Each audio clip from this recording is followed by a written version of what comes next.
Hey, and welcome back to another video where I have ChatGPT run me a game of Dungeons & Dragons 5th edition. So I've been using ChatGPT for like a week or two now, and it's very awesome, very cool to play around with, and I just was like one day, I wonder if it can play Dungeons & Dragons. Like, can it DM me a game and I be the player?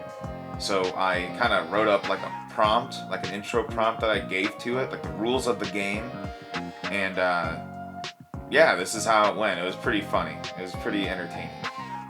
Lucy. Alright. So let's see. This is from the beginning of the game. So I basically just went to ChatGPT and typed in, I want to play a text adventure game with you. For the duration of this conversation, I would like you to act as a dungeon master for D&D 5th edition.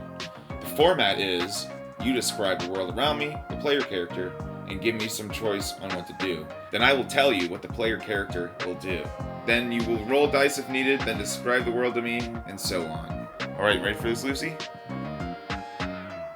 She's ready. Alright. You find yourself standing at the entrance to a dark, ominous cave. The entrance is hidden behind a waterfall that cascades down a rocky cliff face, making it difficult to see beyond. You are a brave adventurer, ready to explore the unknown depths of the cave. As you approach the entrance, you notice that the rocks around the waterfall are slippery and treacherous. You can try to climb up the rocks to get a better look at the entrance, or you can try to walk along the wet rocks to get a closer look. What would you like to do? And then I said, I would like to try and climb up the rocks and get a better look at the entrance. Great choice. You start to climb up the rocks, but it's slippery and you struggle to find good hand and footholds. Please make an athletics check to see how well you do. Roll a 20-sided die and add your athletics modifier. Let me know what you get. I rolled an 18. With a total of 18, you manage to find some good hand and footholds on the rocks, making your way up towards the entrance. When you get a closer look, you see that the entrance is partially blocked by fallen rocks and debris. It looks like it might be possible to clear a path, but it could be dangerous. What would you like to do next? And then to this I said, I want to try and clear the path of fallen rocks and debris, just enough that I can safely enter the cave. You approach the blocked entrance, examining the pile of rocks and debris. You believe that it might be possible to clear a path through, but it could be dangerous. The rocks and debris look unstable and could easily shift or collapse. To clear the path, you can try to move the rocks and debris with your hands, or you can use a tool like a crowbar to pry them apart. Which approach would you like to take? I like that it just randomly recommended me a crowbar out of nowhere, but trying to give me options. I then said, I would like to take out my grappling hook and tie my rope to the metal hook. I will then throw it into the entrance of the cave and try to pull myself up and bypass the rocks and debris. For some reason I imagine this as being vertical when I think it was more horizontal, but hey. Great idea. You take out your grappling hook and tie your rope securely to the metal hook. With a deft flick of your wrist, you toss the grappling hook into the entrance of the cave and watch as it catches onto a sturdy outcropping of rock. You tug on the rope to make sure it's secure, then begin to climb up towards the entrance, bypassing the pile of rocks and debris. As you reach the top, you drop down onto the cave floor and take a look around. You find yourself in a dark, damp cave with twisting passages and jagged rock formations. The air is cool and musty, and you can hear the sound of dripping water echoing through the tunnels. It's difficult to see very far in the dim light, but you notice that there are several paths leading off in different directions. Which path would you like to take? There's a good point. It didn't even make me roll. So I'm actually working on more videos right now, and I've learned how to make it roll or ask for more rolls and such, but this is back before that. So to that I said, I would like to take the path on the far right. You start making your way down the path to the far right, keeping your senses sharp for any signs of danger or treasure. The path is winding and narrow, with stalactites and stalagmites jutting out from the ceiling and floor. As you walk, you suddenly hear a faint whispering sound. It seems to be coming from up ahead, around a bend in the path. You can't make out what the whispers are saying, but they sound urgent and intense. What would you like to do? Then I said, I would like to make a perception check to better hear what the voice is saying while remaining hidden. Great idea. Please make a perception check to try and hear the whispers more clearly. Roll a 20-sided die and add your perception modifier. Let me know what you get. It asked me to roll a perception check, so very good on it, and I got a 13, not so good. With a total of 13, you strain to hear the whispers more clearly. You can make out some words, but they are still too faint to understand. However, you are able to tell that the voices are coming from around the bend in the path, and they seem to be getting louder. You decide to approach the bend in the path cautiously, trying to remain hidden. You peek around the corner and see a group of goblinoids gathered around a small fire. They appear to be arguing and discussing something, but you can't make out what they are saying. What would you like to do next? And I was like, okay, so we got some goblins. Our first enemy. Well, I assume they're enemy. They're goblins, come on. I said, I would like to quietly sneak up on the goblins and snap the neck of one of the unsuspecting enemies with all my might before it has a chance to react. I was like, let's just see what happens if I proclaim this crazy thing. You attempt to sneak up on the goblinoids and take one of them out quickly and quietly. Please make a dexterity, stealth, check to see if you can approach the goblins unnoticed. Roll a 20-sided die and add your dexterity, stealth, modifier. Let me know what you get. I rolled on a 20, so technically I rolled an 18 plus my 2 stealth, because I have a pre-generated level 3 fighter for 5th edition that I'm just gonna pull out and use. It's, nothing special. It's a champion fighter. I try to make it as simple as I could. Not to say there's anything, simple about champion fighters. I mean, I'm sure you have a friend who's a champion fighter. That's nice. With a total of 20, you move as silently as a shadow towards the goblinoids, making sure to avoid stepping on any loose stones or twigs. The goblinoids are completely unaware of your presence as you get close enough to strike. You choose a target and make a swift and deadly attack, snapping its neck with all your might. The other goblinoids are startled by the sound of the attack and turn towards you, brandishing their weapons. Roll for initiative to see who acts first in combat. Roll a 20-sided die and add your dexterity modifier. Let me know what you get. I just love how, I'm able to do it, it's just end its whole life with a simple roll. The other ones are startled, of course. They brandish their weapons. Roll initiative, and here I was like, oh man, how's this gonna go? I've never seen this. So, I gave it my initiative, 18. With a total of 18, you act first in the combat. The goblinoids are about 20 feet away from you, and they are armed with crude weapons like clubs, spears, and shortbows. They look angry and ready to fight. What would you like to do on your turn? I said, I would like to use my action to grab the nearest goblin and smash it face down into the nearby pit in order to try and kill it with fire. You charge forward and grab the nearest goblin, its eyes widening in terror as you drag it towards the fire pit. You shove the goblin face down into the flames, causing it to scream and writhe in agony. The smell of burning flesh fills the air as the goblin quickly dies. The other goblinoids look even more furious now, and they rush towards you, weapons at the ready. One of them takes a shot with its shortbow, aiming an arrow in your direction. Roll a 20-sided die. If the result plus the goblinoid's attack bonus is higher than your armor class, you will take damage. Oh yeah, and I like how this one, it was like, I'm rolling for the goblin, and I actually did roll a 1. The goblinoid takes a shot with its shortbow, but the arrow misses you by a wide margin, flying harmlessly past your shoulder. It's now your turn again. What would you like to do? And then I said, I would like to wait by the fire pit. I will hold an action, and as soon as the goblin comes within range, I will grab it and proceed to smash its face into the fire pit, attempting to kill it in a similar manner as the previous goblin. I was like, let's just see how long we can ride this train. You decide to hold your action and wait for the goblinoids to come to you. You position yourself near the fire pit and ready yourself to strike. The goblinoids charge towards you, letting out a battle cry. As they close in, one of them reaches for its shortbow and takes another shot. Roll a 20-sided die. If the result plus the goblinoid's attack bonus is higher than your armor class, you will take damage.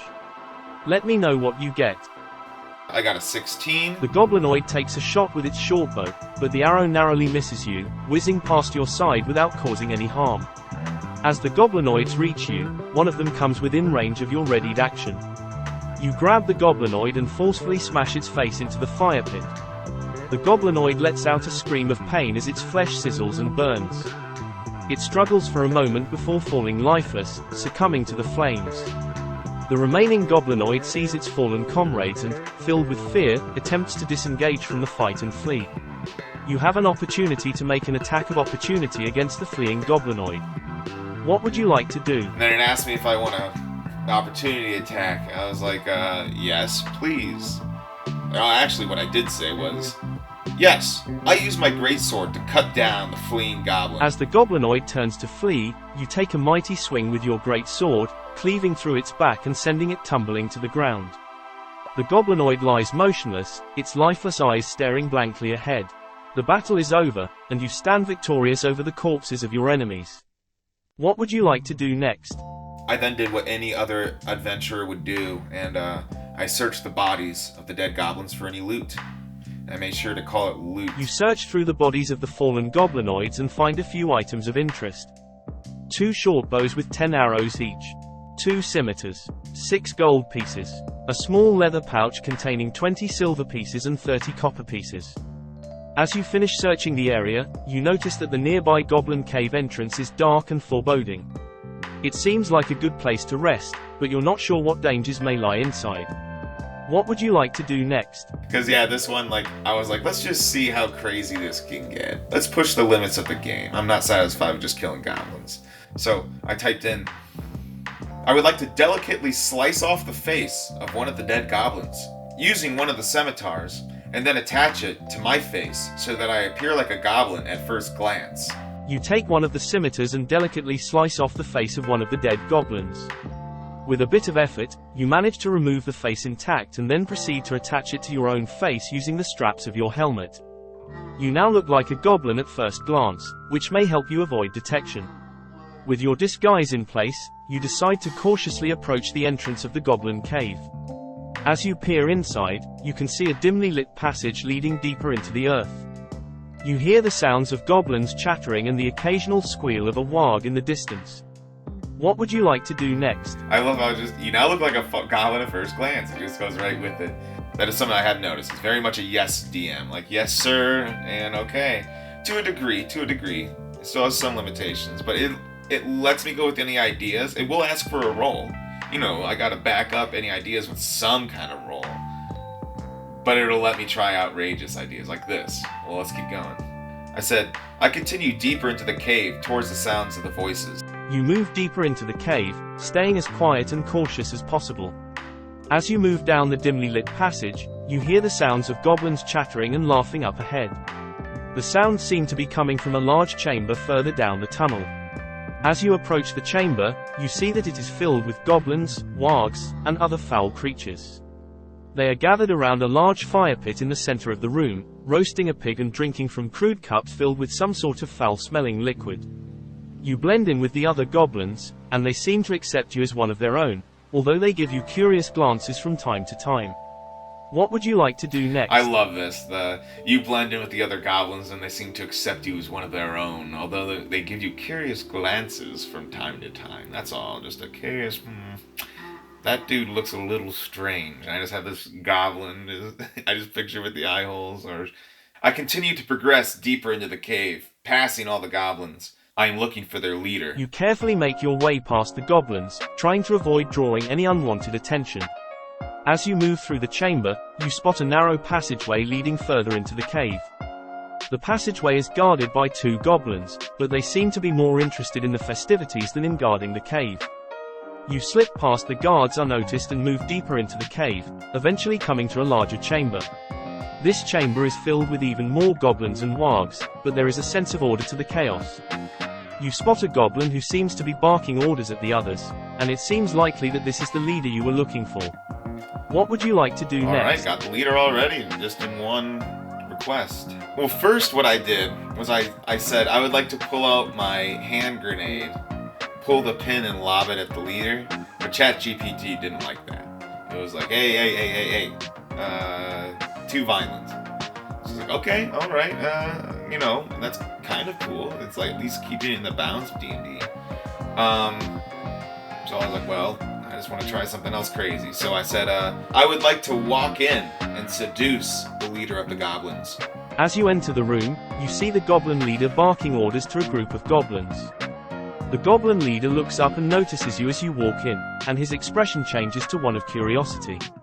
As you approach the Goblin Leader, you attempt to use your charms to seduce him. You speak to him in a sultry voice, and your movements are alluring. The Goblin Leader seems to be intrigued by your advances, but he is also wary of you. You may attempt to make a charisma, persuasion, check to try to seduce the Goblin Leader. Roll a d20 and add your persuasion skill modifier to the result. The one of curiosity, the look of curiosity gets me. It's like taking over my character, though. I didn't like that. So here's some other things I've learned to work with, but this is, once again, my first game, so it kind of runs rampant sometimes. And it does that in general when you play too long with it. It just starts making choices. Anyways, and then I legitimately rolled a 19.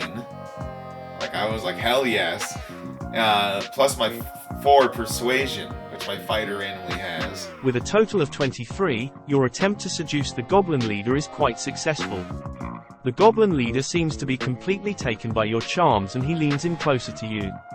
He speaks in a husky voice, "Well, aren't you a sight for sore eyes? What brings you to our humble abode?" He seems completely unaware of your true intentions and is very interested in getting to know you better.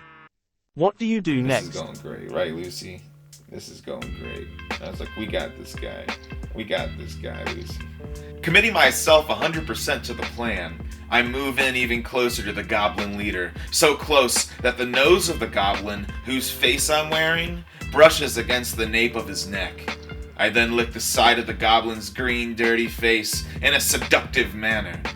Then I say, "Do you know of a place where we can be alone?" And I give him a suggestive wink. The Goblin Leader shivers at the touch of your nose and the lick, clearly enjoying your advances. "Oh, I can certainly find a place where we can be alone," he replies with a grin. He then motions for you to follow him and leads you to a small, private room in the back of the cave. As soon as you enter the room, the Goblin Leader closes the door and turns to face you. "So, what is it that you desire, my dear?" he asks, reaching out to touch your face. What do you do next? I love how it actually acknowledges the nose and such. And then I was like, okay, this is going well. I make sure the door is locked behind us. I then say, "What do I desire? I'll tell you what I desire."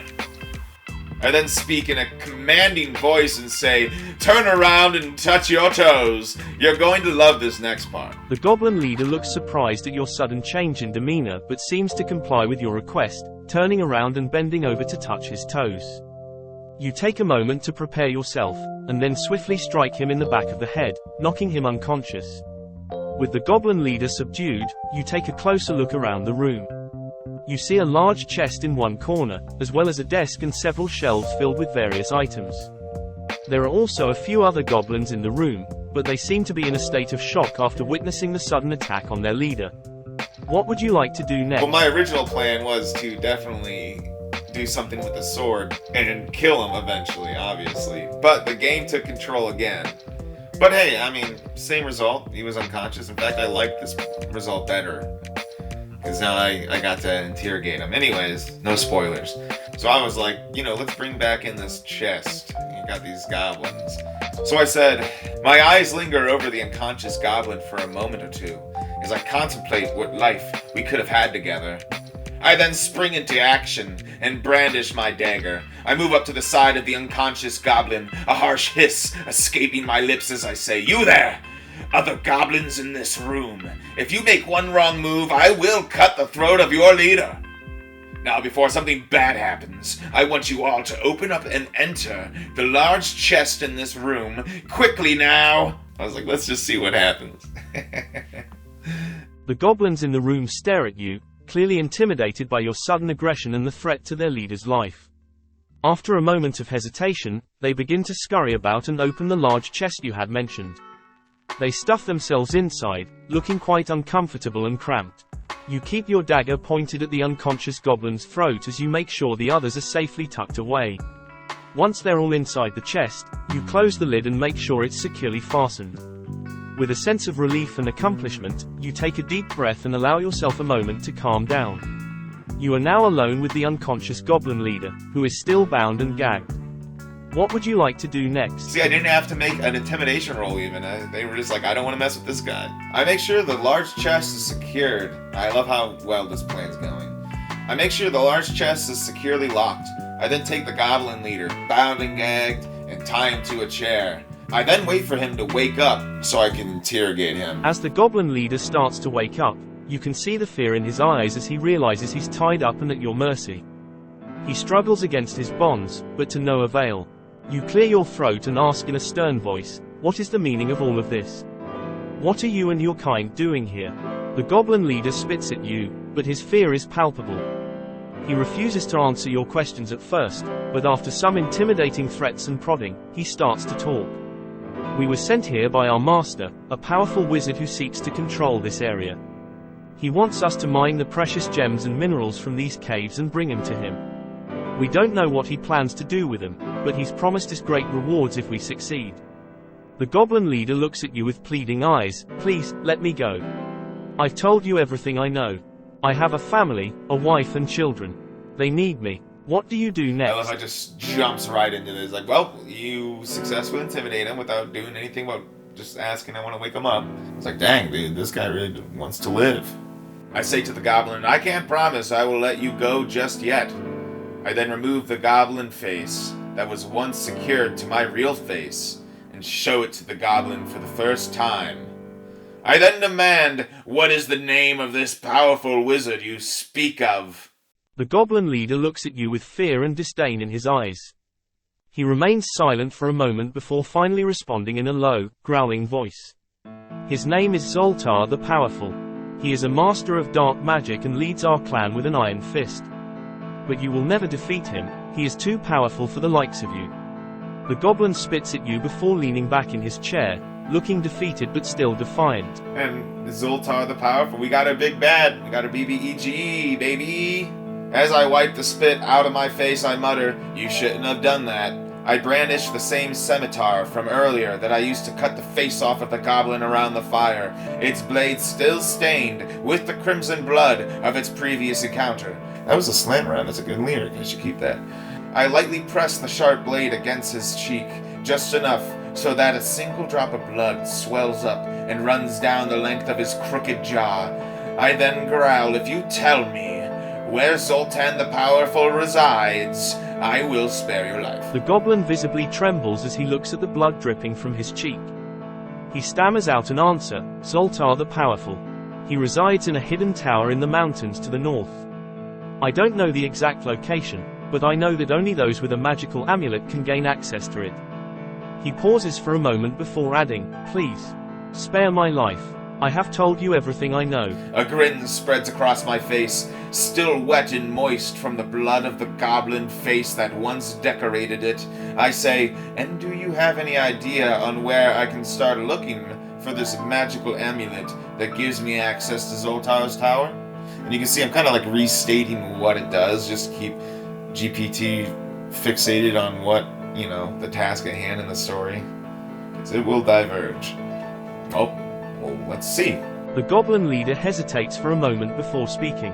There is a group of cultists who have been known to trade with Zoltar. They operate out of a hidden cave system in the mountains to the north. They may have information about the amulet and how to access Zoltar's tower. He pauses, then adds, but be warned. The cultists are dangerous and not to be underestimated. They are devout followers of Zoltar and will stop at nothing to protect him and his secrets. Alright, I think we're going to end it there. That's a good length. I'm working on the next one now, so stay tuned and we'll continue this adventure. As you make your way through the winding tunnels of the Goblin hideout, you come across a heavy wooden door. Does anyone know where the magic amulet is that unlocks Zoltar's tower? You hear some shuffling and whispers coming from the darkness within the cell. One voice speaks up, I may know something about it, but why should I tell you? We got someone in here. I reply, if what you have to say about the amulet is worth hearing, then I promise you, I will do my best to try and free you from this dungeon. The voice responds, I overheard the cultists talking about it. They said that the amulet is hidden in a cave system near the base of the mountain range to the east. But beware, they have placed traps and guardians.